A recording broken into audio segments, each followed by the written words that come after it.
ముందుగా దుర్గం టీవీ వారికి మా యొక్క నమస్కారాలు తెలియజేసుకుంటున్నాం. నా పేరు ఆర్ల వెంకటేశం, జిబ్లక్పల్లి, భూదాన్ పోచంపల్లి మండలం, జిల్లా యాదాద్రి భువనగిరి, నియోజకవర్గము భువనగిరి.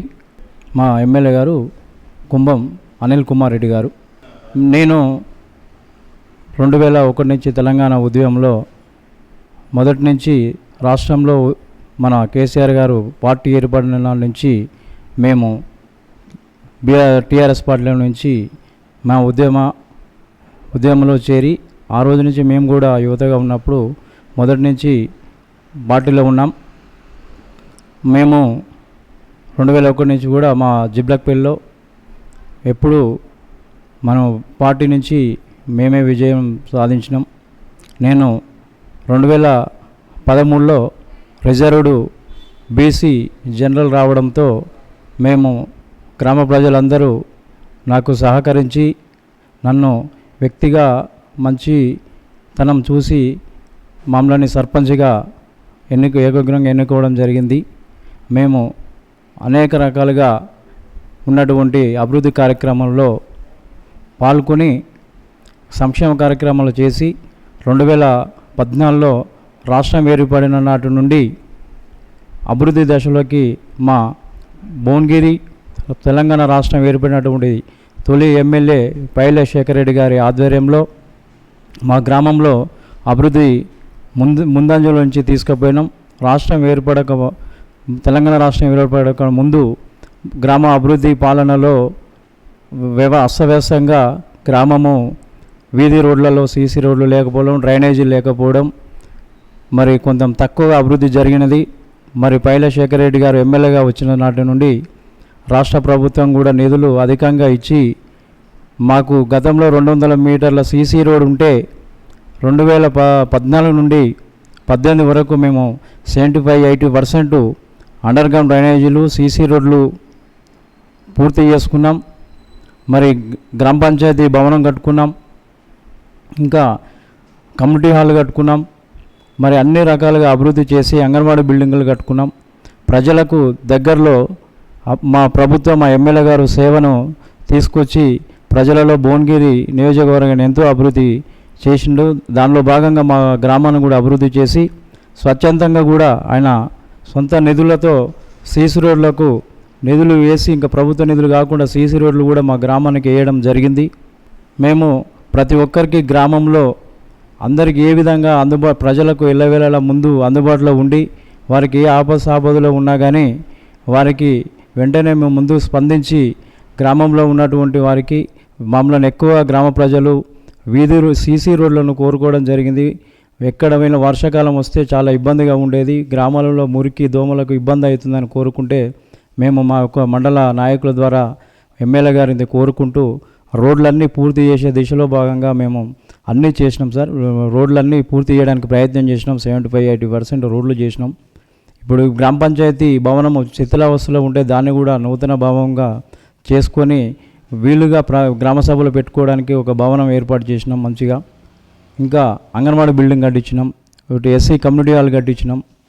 ఇంకా కొన్ని భవనాలకు గొల్ల కుర్మలకు, యాదవులకు మా బిల్డింగ్ కట్టించుకున్నాం. మా యాదవులకు కూడా కమ్యూనిటీ హాల్ భవనం కట్టించినాం. ఇంకా కొన్ని భవనాలు అనేది శంకుస్థాపన చేసినాం. అప్పటికి చేసినాం. బీఆర్ఎస్ పార్టీ ఓడిపోవడం అనేది మేము ఓడిపోతుందని అనుకోలేదు. ప్రజలలో మరి వాళ్ళ నిర్ణయం మార్పు కోరుకున్నారేమో అనిపిస్తుంది. 2 పర్యాలు చేసినాడు అనే ఆలోచనతో పోయినట్టు, కానీ మేము తప్పకుండా ప్రజలమందరము బీఆర్ఎస్ వెంటనే ఉన్నాం. బీఆర్ఎస్ ఖచ్చితంగా ఓడిపోతుందని అనుకోలేదు. మాజీ ఎమ్మెల్యే గారు ఓడిపోవడానికి ఎలాంటి కారణం అంటే ఆయన చేసినటువంటి అభివృద్ధి అన్నీ ఉన్నాయి, కానీ అదొక రాష్ట్రంలో వచ్చినటువంటి గాలే తప్ప ఆయన చేసినటువంటి కారణం అయితే ఏం లేదు. ఖచ్చితంగా ప్రజలు ఆయన వెంటే ఉన్నారు. ప్రజలలో కొద్దిమేర వాళ్ళు ప్రభుత్వంలో రాష్ట్రంలో ఉన్నటువంటి రాజకీయాలలో ఓడిపోయినా తప్ప వ్యక్తిగతంగా తాను ఓడిపోలేదు.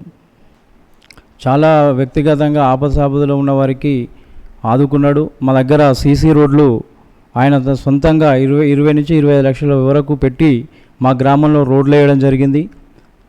అదేవిధంగా మరి పీర్ల కొట్టము శిథిలావస్థలో ఉంటే తన సొంత నిధులతో పీర్ల బంగ్లాగా మేము నామకరణం చేసి దాన్ని కూడా కొన్ని నిధులు ఇచ్చి ఫండ్ ఇచ్చి దాన్ని మేము మళ్ళీ కట్టుకోవడం జరిగింది. పీర్ల కొట్టాన్ని పీర్ల బంగ్లాగా మార్చుకొని పీర్ల కొట్టాన్ని కూడా నిధులు ఇవ్వడం జరిగింది.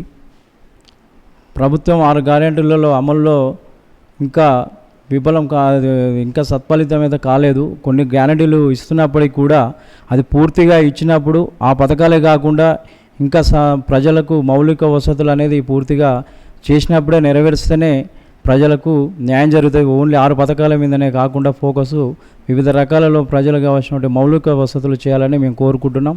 ముఖ్యంగా మా ఉద్దేశం ఏంటంటే విద్యా వైద్యం మీదనే ఎక్కువ ఏ ప్రభుత్వాలు ఉన్నా కానీ విద్య మీద ఎక్కువ ఫోకస్ పెట్టి విద్యను మార్పు తీసుకురావాలనేది మా యొక్క కోరిక. ప్రజాపాలన ప్రజలకు కావాల్సిన అభివృద్ధి చేసినప్పుడే అవుతుంది. ప్రజలకు అనుకూలంగా సామాన్యులకు కావాల్సినటువంటి సౌలభ్యంగా వాళ్ళైతే ఏదైతే కోరుకున్నారో ఇండ్లు కానీ ఇంకా వాళ్ళకు ఇంటి స్థలాలు ఇచ్చి ఇల్లు కట్టించే పథకం కానీ ఇవన్నీ నెరవేర్చినప్పుడే అది సాధ్యమవుతుంది. అది పూర్తిగా అవాస్తవము. అది ఎక్కడ కూడా మేము కంపెనీల వారి దగ్గర నుంచి కానీ వాళ్ళ దగ్గర నుంచి మేము అనేది ఎప్పటికి కూడా అలాంటిది లేదు. ఏది చేయాలనుకున్నా అది పూర్తి అవాస్తవం. అది ఎక్కడ జరగలేదు. అలాంటి ఆరోపణ చేసిన వ్యక్తులు కూడా బహుశా ఉండరు.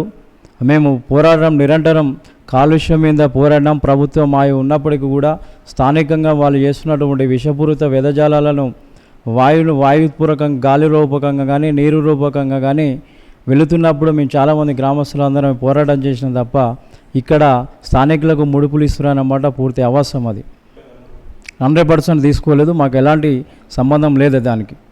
అవాస్తవం అది. దాన్ని నిరూపిస్తే ఎప్పుడైనా అప్పుడైనా ఇప్పుడైనా దానికి ఎలాంటి నిరూపణలు ఉన్నా కానీ మేము దేనికైనా సిద్ధం. చర్చలకు గ్రామస్థాయిగా దేనికైనా మేము చర్చకు చేయడానికి సిద్ధంగా ఉంటాం.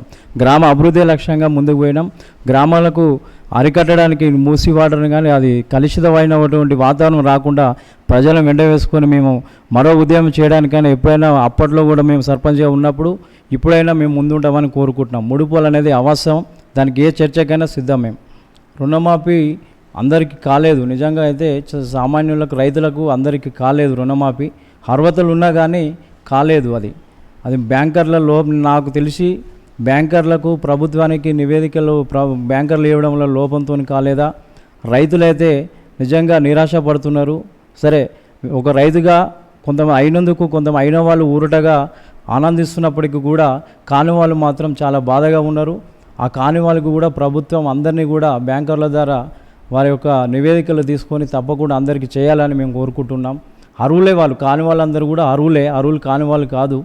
ఆ నివేదికలు వాళ్ళు వడ్డీ కట్టుకుంటూ ఇయర్లీ వడ్డీ కట్టుకొని రెన్యువల్ చేసుకొని తప్పకుండా వాళ్ళు నీట్గా వాళ్ళు బ్యాంకులలో వడ్డీ ఎక్కువ అవుతున్న ఉద్దేశం సంవత్సరానికి తీసుకుంటున్నారు. బ్యాంకర్లు కొంతమంది వాళ్ళ యొక్క అగ్రిమెంట్ అనేది ముందుకు పెట్టి మేము పాత ఓల్డేజ్ అంటున్నారు. కానీ అది 2018 కంటే ముందు ఉన్న వాళ్ళు కానీ 2018 నుంచి కూడా ప్రతి ఇయర్కి రెన్యువల్ అయిన వాళ్ళు ఖచ్చితంగా అర్హులే అవుతారు.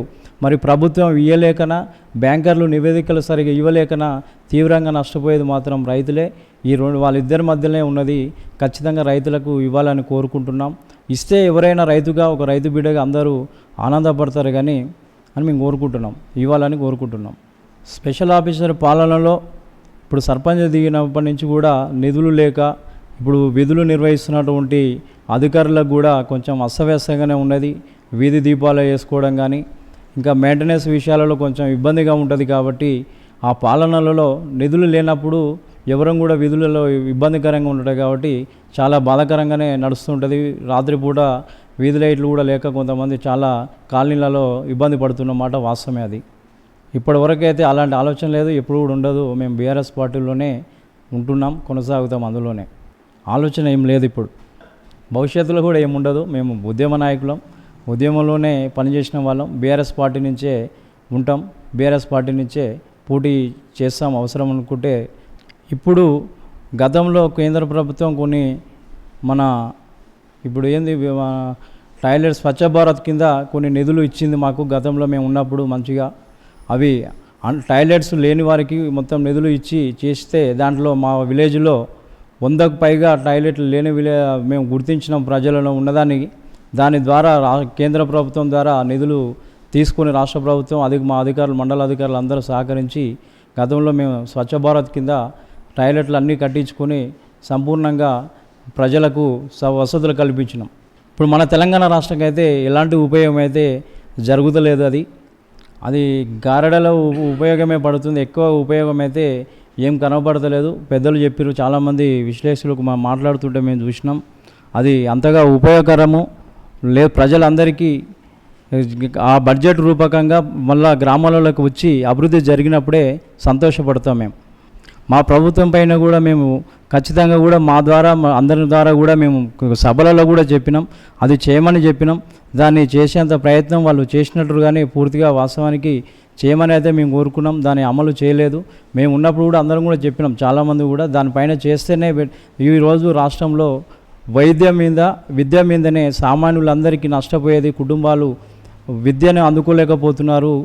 పేద కుటుంబాలకు కూడా ఇబ్బంది అవుతున్నాయి. ప్రభుత్వ పాఠశాలలు కూడా ఎక్కడైనా నిర్వీర్యం అవుతున్నాయి. కాబట్టి దాని మీదనే ఎక్కువ ఏ ప్రభుత్వం ఉన్నా మా ప్రభుత్వానికి కూడా మేము అడిగినాం, తప్పకుండా చేయమని మాకున్నటువంటి నాయకత్వం ద్వారా మేము కూడా ఇవ్వడం జరిగింది. వాస్తవం అది.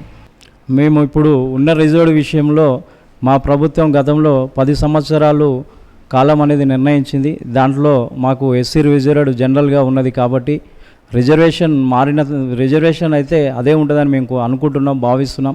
ఒకవేళ రాష్ట్ర ప్రభుత్వం ఏమైనా మార్పులు చేస్తే అప్పుడు ఆలోచిస్తాం తప్ప ఇప్పుడైతే మేము 10 సంవత్సరాలు రిజర్వేషన్ ఉండాలని కోరుకుంటున్నాం. క్లారిటీగా రిజర్వేషన్ మారింది మాత్రం మేము చెప్పలేకపోతాం సార్. ఇప్పుడు రిజర్వేషన్ మారిన తర్వాత ఆలోచిస్తాం. ఉన్న రిజర్వేషన్లో మేమే చేయాలని మాత్రం అది కాదు. కాబట్టి రాష్ట్ర ప్రభుత్వమైన మార్పు అయిన తర్వాతనే దానిపై మాట్లాడగలుగుతాను నేను. గ్రామ ప్రజలకు స్థానిక సర్పంచ్ అనేది ప్రథమ పౌరుడు అనేది అన్ని వర్గాలకు అన్ని విధాలకు అన్నిటికి ప్రథమ పౌరుడు ఉంటాడు. కాబట్టి అది పార్టీలకు అనుకూలంగా ఉండేటువంటి ప్రథమ పౌరుడు కాబట్టి అందరికీ ఉండాలి. డబ్బుతో కానీ వేరే మధ్యానికి పోకుండా గ్రామం అభివృద్ధి డెవలప్మెంట్ అయ్యే విధంగా ఒక వ్యక్తి నచ్చితే ఆ వ్యక్తికి పోటీ ద్వారా అయినా ఏకగ్రీవం అనేది ద్వారానైనా ఆ వ్యక్తిని ఎన్నుకోవాలి తప్ప మద్యం డబ్బు ద్వారా కాకుండా ఒక మంచి వ్యక్తిని ఒక పాలన 5 సంవత్సరాలు ప్రజలకు అందిస్తాడు, ప్రజలకు వెన్నయంటే ఉంటాడు, ప్రజల సేవ చేస్తాడు, ఆపసాపదలో ఉండే వ్యక్తిని నిర్ణయించుకోవాలి. రిజర్వేషన్ ఏదైనా కానీ ఆ వ్యక్తి నిర్ణయించుకొని ఆయన ద్వారా సేవలు చేసుకొని ప్రజలకు అనుగుణంగా ఉండాలి. డబ్బు అనేది మద్యం అనేది తప్పకుండా నిషేధించి ఎన్నికలకు వెళితే మంచిదని మేము కోరుకుంటున్నాం.